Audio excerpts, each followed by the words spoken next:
Hello guys, mayroon tayong konting tutorial lang sa portrait machine. Ito po. Ito. Yan. Yan po. Ngayon po, yung gagawin natin ito, konting tutorial lang mga guys. Ito po, ito. Kung paano itatiming yung kung halimbawa nagpapaktaw siya, kung paano itatiming po. Ito, mas maganda, tanggalin muna natin itong feed knob na ito sa harap para kitang-kita talaga na kung paano gagawin natin. So guys, tanggalin natin ito.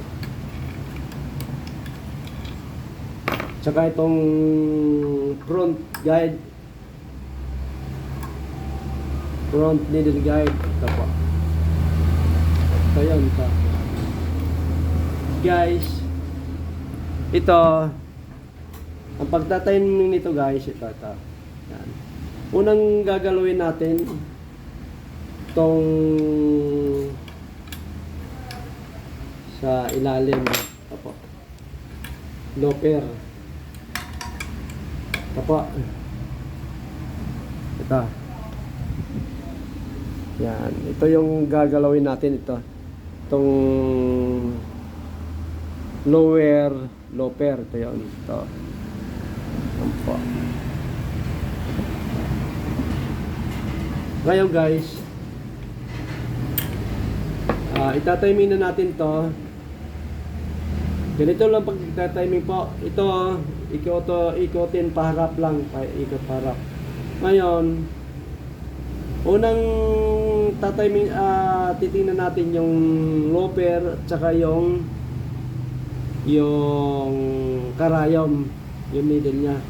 Yung dulo pala nitong loper nito guys, ito yung dulo na yan. Kailangan niya tumama rito sa likod. Ito po. Pero kailangan wag siyang sumagi, yung hindi siya gagano, no? Yan, o. Yan. Ganyan lang po. Ngayon, pag halimbawa sumagi siya, luluwagan mo lang to, itong kanina yung ito, luluwagan mo lang to. Tapos pag naluluwagan na yan, kung mayroon kang makitang ganito sa makina mo, yan guys, oh. Ito, yan. Ipihitin mo lang pabukas, parang magbubukas ka ng coke, palapit sa karayom yan. Ngayon pagpalayo dito sa karayom nito, patulak, pasyarado. Yan po guys. Yan guys, oh. Kita ba? Yan. Itong dulo ng looper ito, dito siya tatama sa pinakalikod niya. Kukuha tayo ng isang karayom para sa makita natin kung paano mas malapit. Ito po yung needle niya. Yan po. Yan. Mayroon to tong diretsong kanal ito sa harap. Ito yung sa harap natin. Ngayon ito yung oka. Yan, o. Kita ba? Yan, ito yung pinaka-oka. Kailangan guys, yung looper na yan, dito siya tumama. Ito yung butas ng karayom. Ito. Dito siya tumama sa mga 2 mm lang mula rito sa butas na ito. Mula rito sa butas ito, mga 2 mm. Ayan ang tamang sukat talaga yan. Yan. Ngayon ito na guys. Ito yon. Ito. Pag na tama na yan na nag-iingis na yung needle at saka yung looper, kailangan wag lang siyang gumalaw. Hindi ibig sabihin wag siya sasagi. Yan po, ganun lang. Ganun din po yung sa bandaron. Ayan guys. Yung needle pala nito guys, ang position nito guys, ganito. Ganyan po. Yung sa bandang left side, mas mataas. Yung sa right side, mas mababa siya. Yan po, parang ganito. Parang ganito sa daliri natin yan. Yan. Yan. Yan guys. Ngayon, pagdating naman sa upper, yung karayom at saka yung upper loper, ito. Ganun po yung position niya, no? Kailangan po itong sinulid po nito pagka ginano, lulusot doon sa yan po, lulusot yan. Ganito po. Yan ang position lang yan guys. O, yan. Ayan. Nakita nyo guys, yan. Yan. Yan guys. Ngayon pagkadating naman dito sa loper, kailangan itatimin din loper sa loper. Ito po yung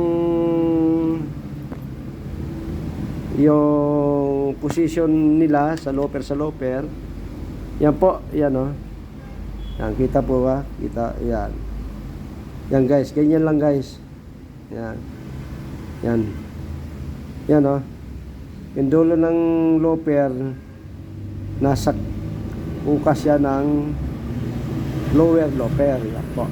Ito yung upper loper. Ito po. Ito naman yung isa, lower loper po. Ito may matulis din yan. Yan. Ganyan lang po. Yan. Tapos, ganyan din yan. Yung sa karayom at saka yung loper yan guys. Oh. Yan. Mula na sa butas ng karayom at saka yung dulo ng loper guys, mga 2 mm lang dapat. Magpo-proceed ulit tayo. Yan. Yan. Ganyan yung sa upper naman yan. Ngayon pagdating naman sa loper sa loper, yun po ang position yan. Yun. Oh, yan. Yan guys. Ngayon, ititestin natin to. Ibabalik muna natin yung tinanggal natin. Ito guys pala, stock up to. Hindi ko na videohan yung kung paano binaklas, paano binalik. Pero ang importante niyan guys, magta-timing tayo sa itatiming natin yung needle to lower loper. Yung guys ang importante ron. Kasi kung asimbolin lang naman na hindi tama yung pag-assemble guys, hindi rin siya titino. Yan guys.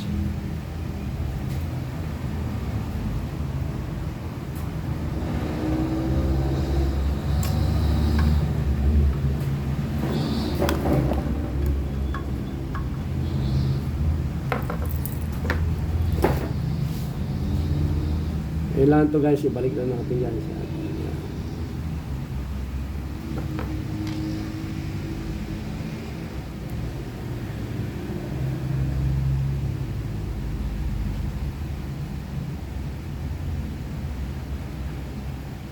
Yan ang paglalagay pala ng needle guard dito. Ito po, ayan. Ito yung upper needle guard. Ito.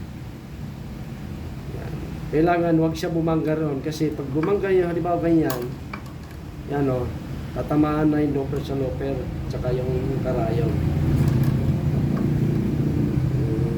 Ito sa natin. Ito. Bitan na natin.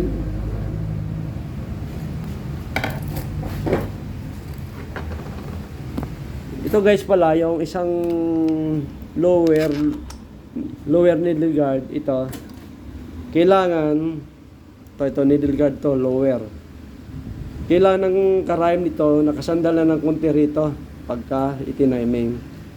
Ganito po, yan po, yan kasandal siya doon sa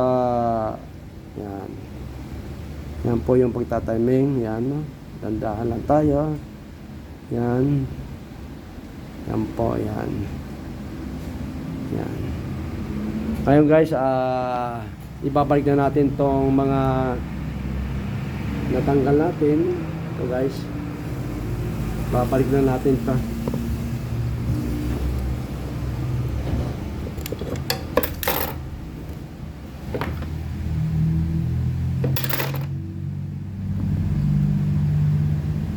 Yan yung feed dog.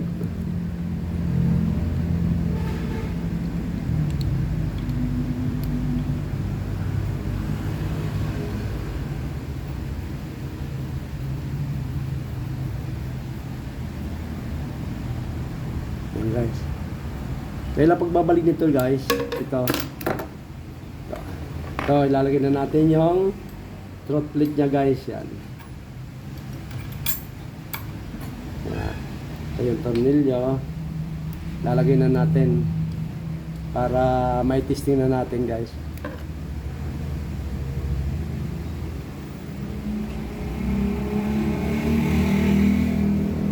Yan guys, ibalik na natin. Ngayon guys, dahil tinanggal nga natin yung feed dog, yung front feed dog niya, ibababa natin to kasi sobrang taas. Kailangan pumantay dito sa feed dog yung ngipin niya sa likod, yung pares ang taas niya. Yan, sumubra ba naman ng baba. Yan guys, yan guys.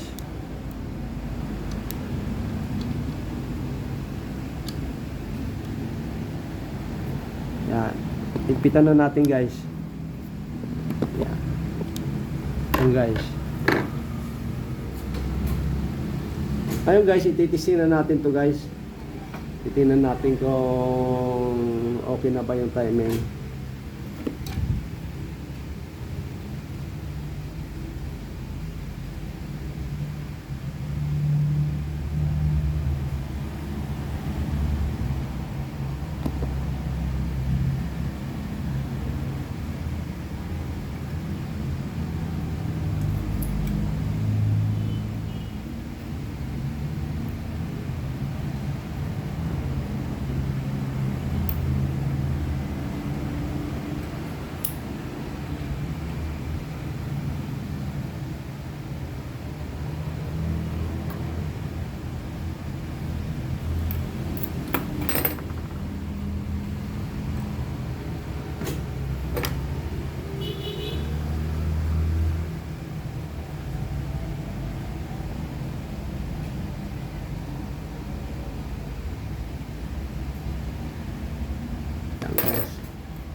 Ngayon, papatayin na natin guys. Papatayin. Titisin na natin.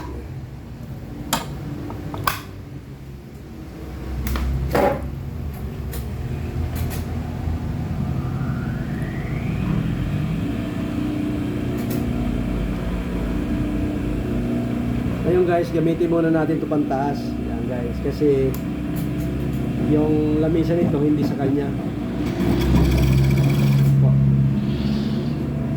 Testing na tayo guys.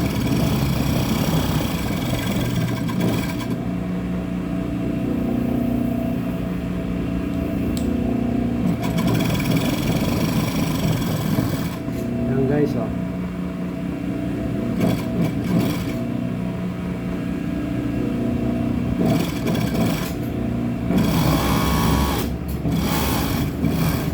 Yan guys, yan. Ngayon, kung halimbawa gusto niyo palakihin yan o paliitin guys, ito. Bubuksan natin to. Nandito po yung adjustment dyan. Ito guys, oh. Kikita niyan. Itong bar na ito po. Ito. Yan. Pipindutin lang nyo ito. Ipupusan ninyo hanggat siya. Tapos pipihitin mo yung pulley niya. Ito guys, pipihitin to guys. Yan guys. Yan. Pipihitin niya. Po. Ngayon, kung gusto natin palaki, forward tayo, pihit. Po, pipihitin natin, halimbawa, ganyan.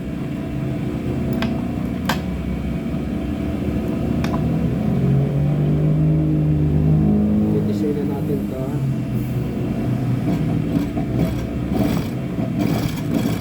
Ito po, titisin na natin. Ito yung pinihit na natin. Ganito po kalalaki yan.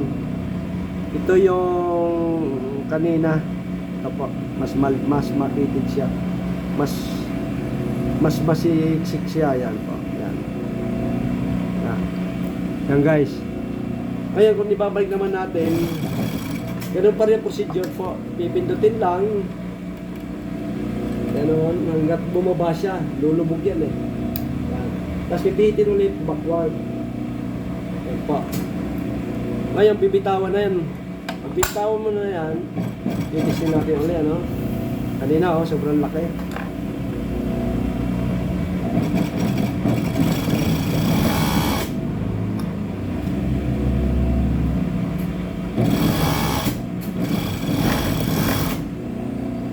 po yung sumunod na pinihit ko. Yan po. Yan po. Yung kanina ito yun, no? Sobrang laki. Yan. Ito yung pinakahuli na in-adjust natin. Yan po. Gusto natin ulit.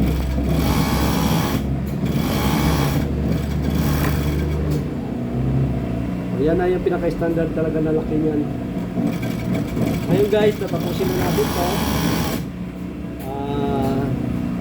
Gabay muna, yan muna. Ito pala yung makina na tinisting natin na yung in-adjust natin sa